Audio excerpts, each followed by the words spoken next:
Hello friends, welcome to my channel. তো আমার আরেকটা নতুন ব্লগে তোমাদের সবাইকে স্বাগত। তো আজকে দেখো, আজকের বারটা হলো বুধবার। আমি এদিকে হিয়াকে স্কুলে দিয়ে এসেছি।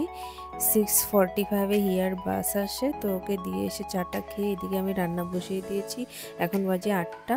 তো আমি প্রথমে ডালটা বসিয়ে দিলাম, নুন দিয়ে ডালটা বসিয়ে দিয়েছি। এদিকে আমি আবার দেখো হেনা করে নিয়েছিলাম মাথায়। তো দেখো হেনাটা লাগিয়ে এবার রান্নাটা সেরে তারপর স্নান করবো আজকে দেরি করে একটু। তো হেনাটা শুকাতে শুকাতে আমি কী করবো, এদিকে রান্নাটা সেরে নেব। তো ডালটা এদিকে হচ্ছে, এদিকে আমি মাছ এনেছিলাম, ছোট পুঁটি মাছ। ওগুলোকে কেটে বেছে নিয়েছি, ধুয়ে নিয়েছি ভালো করে। তো সুন্দর করে ধুয়ে নিয়েছি দেখো। তো এবার আমি কি করব, মাছগুলোতে নুন দিয়ে দিলাম 1 চামচ, আর দিয়ে দিলাম অল্প হলুদ। তো তোমরা পরিমাণ মতো নুন হলুদ ইউজ করবে। তো নুন হলুদ দিয়ে এবার আমি মাছগুলোকে সুন্দর করে একসঙ্গে মেখে নিব ভালো করে। মাছগুলোকে হলুদ লবণ দিয়ে ভালো করে মেখে নিব। আর মেখে কী করবো, এগুলোকে সাইডে রেখে দেবো একটু সময়ের জন্যে, 5-10 মিনিটের জন্য রেখে দেবো। আর এদিকে দেখো ডালটা ফুটে উঠেছে। তো ডালটা ফুটে উঠেছে আর উপরে দেখো অনেক ফেনা হয়ে গেছে। তো ফেনাগুলোকে আমি ফেলে দিব।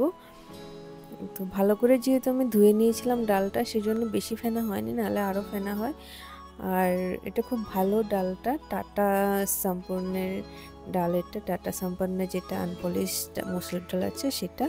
তো ডালটা ওইদিকে হচ্ছে, সিদ্ধ হচ্ছে। আর এদিকে আমি কী করবো, মাছের জন্য পেঁয়াজ নিয়ে নিয়েছিলাম একটা। পেঁয়াজটাকে একটু বড় বড় করে টুকরো করে নিয়েছি। আর নিয়ে নিয়েছি রসুন নিয়ে নিয়েছি 3 কোয়া। তো রসুনটা দেওয়ার পরে ধনে পাতা দেবো আমি। ধনে পাতার যে ডাঁটাগুলো আছে ওগুলো আমি দিয়ে দিলাম। পাতাও তোমরা ইউজ করতে পারো, আমার কাছে ডাঁটাগুলো ছিল, ওটা দিলে একটা আলাদা টেস্ট হয়। তো ওটা দিয়েছি। আর দিয়েছি 5-6টা কাঁচা লঙ্কা দিয়ে অল্প জল দিয়ে এটাকে একটা সুন্দর পেস্ট বানিয়ে নেব। তো দেখো এটা পেস্টটা হয়ে গেছে সুন্দর রেডি। তো এটাকে সাইডে রেখে দেবো। এবার আমি কড়াই বসিয়ে দিয়েছি গ্যাসের উপরে, কড়াইতে তেল দিয়ে দিলাম।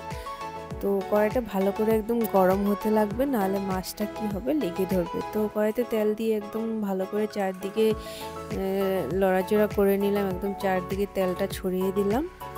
তো এইবার আমি কী করবো, আগে মাছটা ভেজে নিব। তো যেটা হলুদ লবণ মাখিয়ে রেখেছিলাম পুঁটি মাছটা, সেটাকে সুন্দর করে ভেজে নিব দেখো। তো মাছটা দিয়ে দিলাম কড়াইতে, অল্প অল্প করে ভাজতে হবে, একসঙ্গে সব দিয়ে দিলে মাছটা একদম গলে যাবে, ভেঙে যাবে লাড়াচাড়া করতে করতে। সেজন্য আমি 2 বারে ভাজবো মাছটা। তো অল্প একটু এখানে দিয়েছি।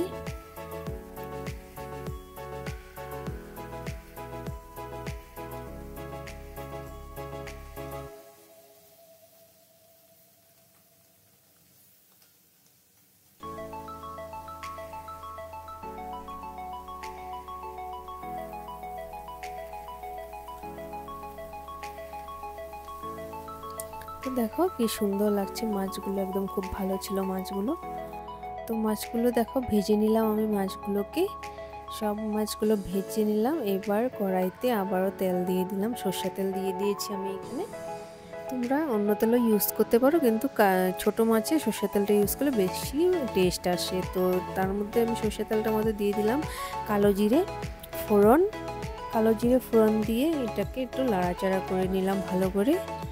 এবার এটার মধ্যে আমি দিয়ে দিব কাঁচা লঙ্কা। তো আমি দিয়ে দিয়েছি 2টো কাঁচা লঙ্কা, চিড়ে দিয়েছি মাঝখান দিয়ে, নাহলে এটা ছিটবে। তারপর আমি দিয়ে দিলাম একটা পেঁয়াজকে কুচি কুচি করে নিয়েছি। তো পেঁয়াজটা দিয়ে দিলাম, এবার ভালো করে নাড়াচাড়া করে নেব। দেখো আমি এখানে একটা পেঁয়াজ ইউজ করেছি কুচি কুচি করে এখানে সম্বাসে দেওয়ার জন্যে। আর হলো আর একটা পেঁয়াজ আমি পেস্টে ইউজ করেছি, যেটা ধনে পাতা যেটা ডাঁটা, ওগুলো পেঁয়াজ কাঁচা লঙ্কা ওগুলোতে আরেকটা পেঁয়াজ ইউজ করেছি। তো দেখো, তো টোটাল আমার 2টো পেঁয়াজ লাগলো। আর এখানে দেখো পেঁয়াজটা যখন গোল্ডেন ব্রাউন হয়ে গেল, তখন আমি যেটা পেস্ট করেছিলাম মশলাটা, সেটা আমি ঢেলে দিলাম। দেখো আমার গলার আওয়াজটা কেমন হয়ে গেছে, এর জন্য সরি। তারপর আমি এটার মধ্যে দিয়ে দিলাম নুন 1 চামচ, আর দিয়ে দিলাম হলুদ 1 চামচ। তো তোমরা পরিমাণ মতো নুনটা ইউজ করবে। তো এবার এগুলো লবণ হলুদ দেওয়ার পরে আমি কি করব, মশলাটাকে ভালো করে কষিয়ে নিব। দেখো তেল ছাড়া যখন হয়ে যায়, তেলটা উপরে ভেসে উঠবে, তখন তুমি কি করবে, তোমরা মাছগুলোকে দিয়ে দিবে। মাছগুলো দিয়ে আস্তে আস্তে আলতো করে নাড়াচাড়া করবে, নাহলে কি হবে, মাছগুলো ভেঙে যাবে। মাছগুলো বেশি ভাজা যাবে না, হালকাই ভেজেছিলাম আমি মাছগুলো, বেশি কড়া ভাজলে ভালো লাগবে না। তারপরে মশলাটা যখন মাছের সাথে মিক্স হয়ে যাবে, তারপরে আমি একটু জল দিয়ে দিলাম এটাতে, যেটা মিক্সার গ্রাইন্ডারে লেগেছিল মশলাগুলো, তো ওইটার মধ্যে ধুয়ে আমি জল দিয়ে দিলাম। তারপরে দিয়ে দিলাম উপরের দিকে একটু ধনেপাতা ছড়িয়ে। এটাতে কম জল ইউজ করতে হবে, যেহেতু মাখা মাখা হবে। তো ধনেপাতা দেওয়ার পর আমি কী করলাম, এটার উপর দিয়ে আবার সর্ষের তেল, কাঁচা সর্ষের তেল একটু দিয়ে দিলাম। এবার দেখো এটা রেডি। এবার সুন্দর নাড়াচাড়া করে নামিয়ে নিব। তারপরে আমি 2টো কাঁচা লঙ্কাও দিয়ে দিয়েছি, তোমরা চাইলে দিতেও পারো, নাও দিতে পারো। তো এবার রেডি আমার এটা মাছের চচ্চড়িটা। খুব টেস্টি হয় এটা খেতে, ভাতের সাথে খুব ভালো লাগলে, ভাতের সাথে খুব টেস্টি হয়, ভালো লাগে খুব খেতে ভাতের সাথে। তোমরা নিশ্চয়ই ঘরে এটা ট্রাই করবে। আর ভিডিওটা ভালো লাগলে আমার চ্যানেলটাকে লাইক